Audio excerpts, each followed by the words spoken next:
Okay, so at the start of the production, I used,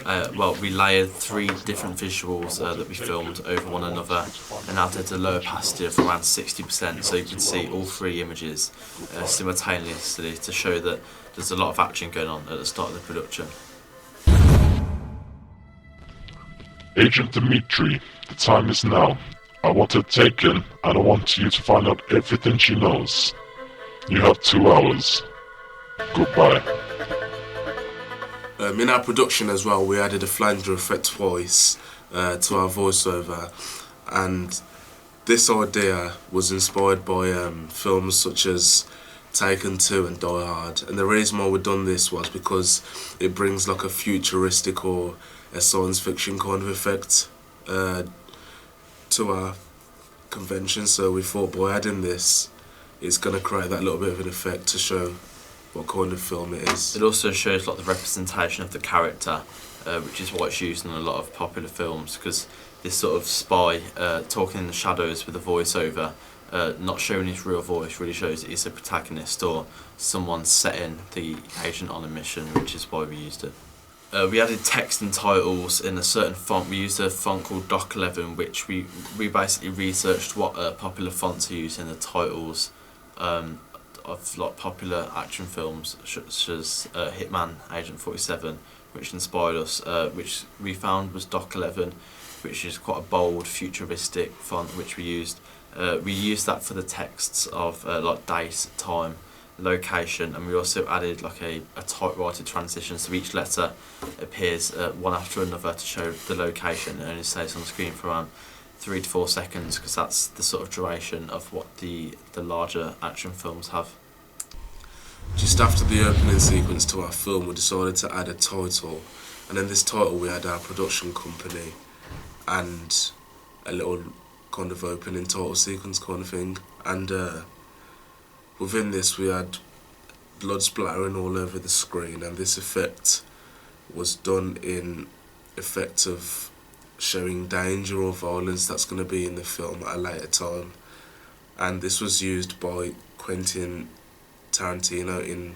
the kind of films what he done. And we also it was like an animation that goes 3D, so it follows the line and then up and then down through and then the blood. It showed us a sort of a dangerous journey, and the animation travelling along the paths of blood really shows that there's a dangerous journey ahead, and therefore we thought this would connote the further presence of the film, such as danger and violence. We also used split screen in order to show the emphasis of the shot, in this case which was the protagonist coming around the corner in the car, and the split screen was basically an After Effects where the upper shot of the car slides in from the right and the lower, just the wheels of the car spinning, comes from the left, and they're joined together to connote that the protagonist is coming around the corner and something's about to happen. And we found this in a lot of action films, which we'll show, and we thought we had to use this sort of shot. This shot was hard to film, however, with a little bit of work we worked around it and looked at other different films and researched how they'd done that shot, so we used the idea from researching how they managed to get that shot done in, as the car was travelling at quite a fast speed. Another convention used within our film was the fact that we used an Audi A4 when filming our car chase scenes or a car getting away, and this idea was inspired by Hitman 47, as they used Audi A4s within their car chase scenes as well, and Audi A4s are known to be quite fast cars and have been recognised quite a lot for being used in car scenes, so we decided to stick to this convention and use an Audi A4 when filming our production, as it's seen as like a sports car. Okay, we also used a lot of point of view shots to show like the perspective of each character, especially towards the end of the film where the girl gets kidnapped. And this is usually in horror films and not action films, so we did challenge that convention a little bit, but we did feel like it matched and it was appropriate because although it was an action film, it was quite a dark thriller. There wasn't much uplift to it. It was all very dark, a lot of negatives. So we thought we'd use these point of view shots from a horror to get that horror aspect, but not too horror. We still wanted it to be action, so it was fast paced, but we thought we'd challenge that convention of the genre, and we did feel like it worked. Yeah, we just sort of played around with it quite a lot. We've done the shot various times to get the right the right feel to it, and we did feel like it paid off and it worked, and it really matched our genre and our production. As well as giving that kind of edge to the scene,